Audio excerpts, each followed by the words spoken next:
నమస్తే, welcome to our channel. నేను నిరీషి.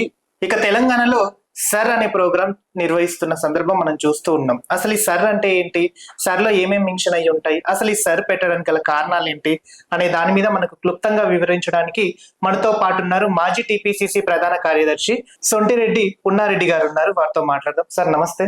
నమస్తే అండి. ఎలా ఉన్నారు సార్? చాలా బాగున్నాను. మీరు? బాగున్నాను sir. Thank you so much. అడగగానే మీరు మీ టైంని మాకు ఇచ్చినందుకు మీకు మా ఛానల్ తరఫు నుంచి కృతజ్ఞతలు తెలియజేసుకుంటూ, ఫస్ట్ సార్, తెలంగాణలో సర్ అనే ప్రోగ్రాం నడుస్తూ ఉంది అంటే అసలు ఏంటి ఈ సర్?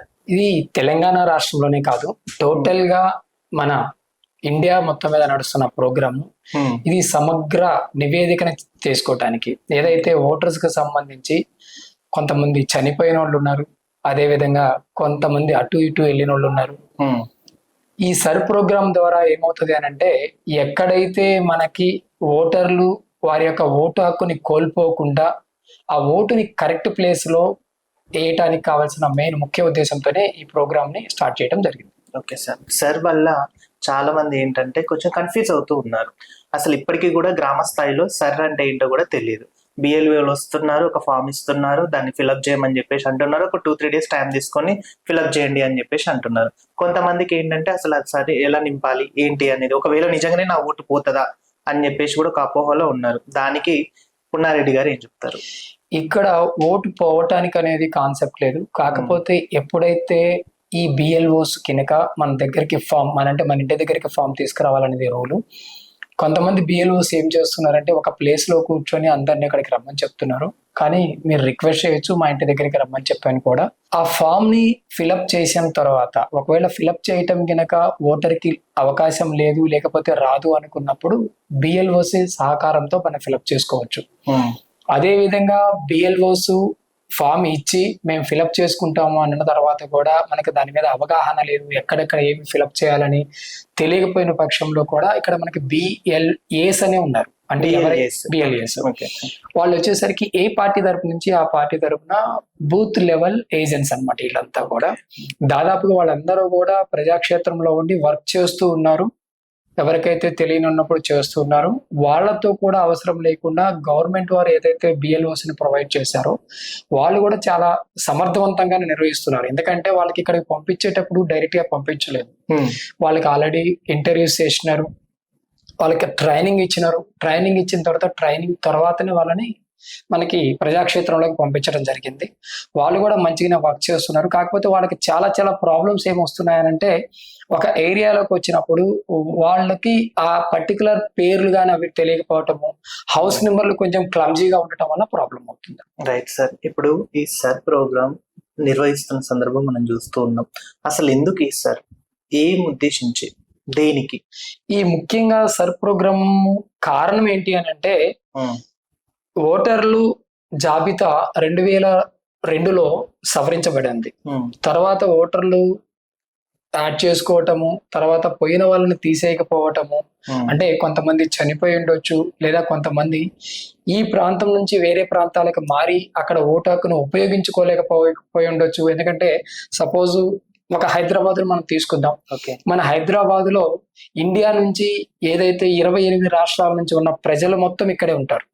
వీళ్ళు ఏంటంటే ఓటు హక్కు కోసం ఒక్కోసారి వాళ్ళ ఏరియాస్కి వెళ్ళి వాళ్ళు ఓటు వేసుకోవాల్సి ఉంటుంది. ఇక్కడ ఉన్న పరిస్థితులు, ఇక్కడ లీవ్స్ దొరకపోవటము, అలాంటప్పుడు ఏంటంటే వాళ్ళకి ఓటు వేసుకునే అవకాశం లేదు.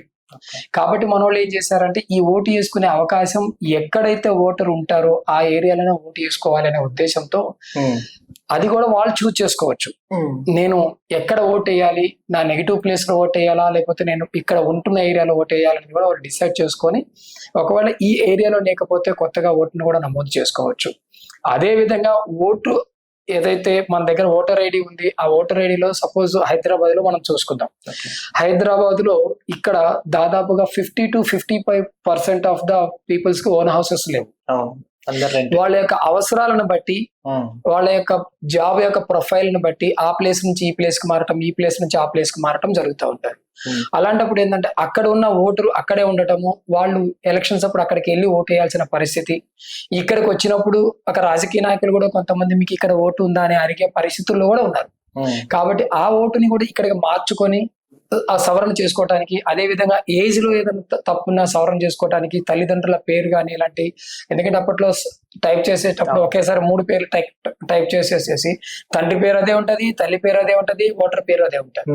అలాంటి మిస్టేక్స్ ఉన్న వాటిని అన్నింటిని కూడా సవరణ చేయడానికే ముఖ్యంగా సరైన ప్రోగ్రామ్ తీసుకురావడం. 2022 ప్రకారము ఇప్పుడు అంటే రీసెంట్ గా కొత్తగా ఓటు హక్కు వినియోగించుకుంటున్న ఒక సగటు వ్యక్తికి ఆ మదర్ది కానీ నెక్స్ట్ ఫాదర్ది కానీ యాడ్ చేయాల్సిన ఒక ప్రక్రియ అనేది నడుస్తూ ఉంది. ఒకవేళ వాళ్ళు డెత్ అయిపోయిన సందర్భం చూస్తే వాళ్ళకు ఓటు హక్కు అనేది ఉండదు. ఇప్పుడు మళ్ళీ దాన్ని మెన్షన్ చేయాలి అని చెప్పేసి అంటున్నారు. జనాలు దాని వల్ల కూడా చాలా కన్ఫ్యూజన్ లో ఉన్నారు. లేదు, ఇక్కడ వాళ్ళకి ఓటు హక్కు లేదు, కానీ వాళ్ళ ఓటర్ నెంబర్ ఉంటది కంపల్సరిగా. వాళ్ళు చనిపోయిన దాంట్లో కన్నా మనం క్లియర్ గా మెన్షన్ చేసేసుకోవచ్చు. వాళ్ళ ఓటర్ ఐడి నెంబర్ ఇచ్చేసేసి కొత్త ఓటర్ ని నమోదు చేయించుకోవచ్చు. సార్, ఇప్పుడు చూస్తున్నాం కొంతమంది ఏంటంటే నాకు అక్కడ ఓటు కావాలి, ఇక్కడ ఓటు కావాలి, సరే ఉండని, ఏం అవసరం లేదు అని చెప్పేసి కొన్ని సందర్భాల్లో కూడా మధ్యలో ఏదో ఓటు హక్కు అనేది ఎప్పుడు కూడా ఒకే ప్లేస్ లో వేయాల్సింది.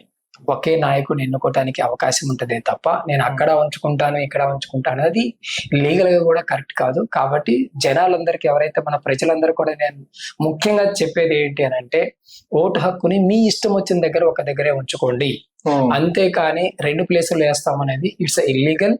ఇది రేపొద్దున ఫ్యూచర్ లో కూడా పర్సనల్ కూడా ప్రాబ్లం అవడానికి ఛాన్సెస్ ఉంటాయి. కాబట్టి అలాంటి కార్యక్రమాలు చేయవద్దని చెప్పేసి మీ ఛానల్ ద్వారా తెలియజేస్తాం. ఇప్పుడు మీరు మెయిన్ లీడ్ తీసుకొని సెర్ ప్రోగ్రామ్ ని కొంతమందికి ప్రజాక్షేత్రంలోకి వెళ్ళిన సందర్భం మేము చూసామన్నమాట. ఎలా రెస్పాండ్ అవుతున్నారు దీని మీద? అదే మీరు చెప్పినట్టు కొన్ని కన్ఫ్యూజన్స్, లైక్ ఏంటి ప్రాబ్లమ్స్ ఉన్నాయి, ఏంటి వాళ్ళకి ఏంటంటే ఎక్కడికి వచ్చి కలెక్ట్ చేసుకోవాలి, లేకపోతే ఇంటికి వస్తున్నామా రావటం లేదా, లేకపోతే వస్తున్నారు. యాక్చువల్గా ఏంటంటే మేము బిఎల్ఓతో చాలా సార్లు డిస్కస్ చేసినప్పుడు వాళ్ళు క్లియర్ గా చెప్పారు, సార్ మేము మార్నింగ్ 7 గంటలు, యాక్చువల్లీ మా టైం 9 గంటల నుంచి ఈవినింగ్ 6 గంటల వరకు, బట్ మేము ఇక్కడ ఉన్న పరిస్థితులు చూసి మార్నింగ్ 7 గంటలకు కూడా, ఎందుకంటే అందరూ కూడా దాదాపు ఈ ఏరియాలో ఉన్నాడు, ఎస్పెషల్లీ కుత్బల్లాపూర్ నియోజకవర్గంలో ఉన్న వీళ్ళంతా కూడా ప్రజలు కూడా ఉదయము 7:30-8 ఆఫీసులకు వెళ్ళి సాయంత్రం 6:30కు వస్తున్నారు. కాబట్టి మేము కూడా మా వంతు సాయం చేయాలని చెప్పి మార్నింగ్ 7 గంటలకే స్టార్ట్ చేస్తున్నాం సార్. మంచి స్పందన అయితే వస్తుంది. కాకపోతే ఇంకా కొంత అవకాశము, కొంత డిలే అంటే కొంత రోజులు ఎక్స్టెండ్ చేస్తే బాగుంటుందనే ఆలోచన ఇటుపక్క బిఎల్ఓస్ లో ఉంది, అదే విధంగా ప్రజల్లో కూడా ఉంది. ఇప్పుడు ఈ సెర్ ప్రోగ్రామ్ వల్ల జనాలకి ఏంటి ఉపయోగం? ఫస్ట్, తన ఓటు హక్కుని ఖచ్చితంగా ఉపయోగించుకోవాలి, తన ఓటు హక్కు వ్యాలిడ్ గా ఉపయోగపడాలనేదే మెయిన్ కాన్సెప్ట్. నా ఓటు నా హక్కు అనే దానికే మెయిన్ ఈ ప్రపోజల్. 1 month టైం ఇచ్చారు సార్. ఈ 1 month లో ఖచ్చితంగా మీరు ఫిల్అప్ చేయాలి, ఖచ్చితంగా మీరు బిఎల్ఓలకు ఫామ్ అయిపోయిన తర్వాత సబ్మిట్ చేయాలని చెప్పేసి కూడా 1 month. ఈ 1 month డ్యూరేషన్ లో కొంతమందికి మీరు అన్నట్టు కుదరకపోవచ్చు. దీన్ని మళ్ళీ టైం ఎక్స్టెండ్ చేసే అవకాశం ఏమన్నా ఉందంటారు, లేకపోతే 1 month కే ఫిక్స్ అయ్యి ఉందంటారు? అది యాక్చువల్ గా ఎలక్షన్స్ కమిషన్ వారు తీసుకోవాల్సిన కాల్ అది. ఎందుకంటే వాళ్ళకి ఆల్రెడీ ఒక అవగాహన ఉంది. సపోజ్ మన దగ్గర ఒక 50 లక్షల ఓట్లు ఉన్నాయి, 50 లక్షల ఓట్లు ఉన్నాయి అనుకున్నప్పుడు దాంట్లో ఒక 30 లక్షల ఓట్లకే మనకి ఎప్పటి వరకు సమాచారం వచ్చింది, ఇంకా 20 లక్షల ఓట్లు రావాలి ఆ సిచ్యువేషన్స్ లో కంపల్సరీగా ఎక్స్చేంజ్ చేయడానికి ఛాన్సెస్ ఉన్నాయని చెప్పేసి ఆశాభావం వ్యక్తం చేస్తున్నాం. అంతేగాని వాళ్ళు ఎక్స్చేంజ్ చేస్తారా లేదా అనేది అది టోటల్ గా ఎలక్షన్స్ కమిషన్ వారి దాని మీద ఆధారపడి. ఇప్పుడు ఈ తెలంగాణలో నిర్వహిస్తున్న ఈ సెర్ ప్రోగ్రామ్ లో మీరు అన్నట్టు బిఎల్ఏలు కానీ బిఎల్ఓలు కానీ కంటిన్యూగా వర్క్ చేస్తున్న సందర్భం చూద్దాం. కానీ కొన్ని ఏరియాలలో కూడా వెళ్ళట్లేదు, వాళ్ళే ఇంటి దాకా తీసుకొచ్చి ఇవ్వాలి అన్న సందర్భం కూడా మాకు జోరుగా వినిపిస్తున్న వార్త. అలాంటి వాటికి మీరు యాక్చువల్ గా బిఎల్ఓస్ కంపల్సరీగా ఇంటింటికి వెళ్లాల్సిన బాధ్యత బిఎల్ఓస్ కి. ఓకే, పక్కన ఒక సాట పెట్టి, అంటే అన్ని ఏరియాస్ లో అలా జరుగుతున్నాయని నేను చెప్పలేదు, కానీ కొన్ని ఏరియాలు ఏంటంటే ఒక ప్లేస్ లో పెట్టుకొని అందరు ఇక్కడికే వస్తున్నారు అనే ఆలోచన ఉంటుంది. ఒకవేళ కొంతమంది రాలేని పరిస్థితి, కొంతమంది ఒక ప్లేస్ లో పెట్టినప్పుడు ఈ ప్లేస్ లో ఉంది, ఈ ప్లేస్ లో మేము అక్కడికి వెళ్ళాము, ఎందుకంటే మనకి తెలుసు ఒక ఇంటి దగ్గర పెడితే ఇంకొకళ్ళు వెళ్ళారు, ఇంకొకరి ఇంటి దగ్గర పెడితే ఇంకొకళ్ళు వెళ్ళారు. కాబట్టి అలాంటి సిచ్యువేషన్ వచ్చినప్పుడు, ఎందుకంటే నేను చాలా మంది బిఎల్ఓస్ ని, నాకు కూడా కొంతమంది కాల్స్ చేసి అన్న మీ ఏరియాలో వీళ్ళు ఉన్నారు, మాకు ఐడియా అవగాహన లేదు అని చెప్పి వేరు ప్రాంతాల నుంచి వచ్చి కూడా ఇక్కడికి వచ్చి మాకు ఫోన్లు చేసి వాళ్ళకి తెలిస్తే చెప్పండి అని చెప్పి ఇక్కడికి వచ్చి తీసుకెళ్లిన సందర్భాలు, హ్యాండ్ ఓవర్ చేసిన సందర్భాలు కూడా ఉన్నాయి. సపోజ్ ఒక బిఎల్ఓ బూత్ లో ఎక్కడో వచ్చేసరికి కైజర్ నగర్ లోనో లేకపోతే ఎక్కడో చింతల్లో ఉన్నారు, కానీ ఈ ప్రెసెంట్ ఇప్పుడు వాళ్ళు నివసించేది వచ్చేసరికి మన గాజుల రామారమో, చిత్తారమ్మ దేవి నగరో, పిపి నగరో నగర్, చంద్రనగర్లో ఇలాంటి ప్లేసెస్ లో నివసిస్తున్నప్పుడు వాళ్ళు వాలంటీర్లుగా బిఎల్ఓస్ మార్నింగ్ బళ్ళు వేసుకొని తిరిగి వచ్చి ఇక్కడ హ్యాండ్ ఓవర్ చేసిన సందర్భాలను కూడా మనం చూసాం. BLOs is doing their good jobs. Right sir, final గా ఈ ఎస్ఐఆర్ అనే ప్రోగ్రామ్ ని మీరు చాలా క్లుప్తంగా నీట్ గా వివరించారు. Thank you so much sir. నమస్తే. అండ్ మా అందరికి కూడా చెప్పేది ఏంటి అని అంటే, ఈ ప్రోగ్రామ్ ని లైట్ గా తీసుకోవద్దు.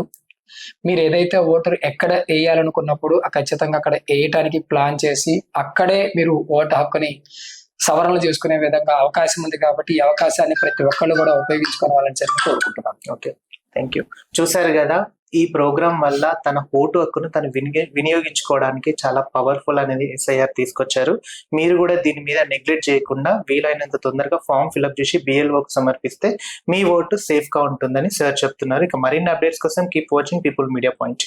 లైక్ చేయండి, షేర్ చేయండి, సబ్స్క్రైబ్ చేయండి. మరిన్ని వీడియోల కోసం బెల్ సింబల్ పై క్లిక్ చేయండి.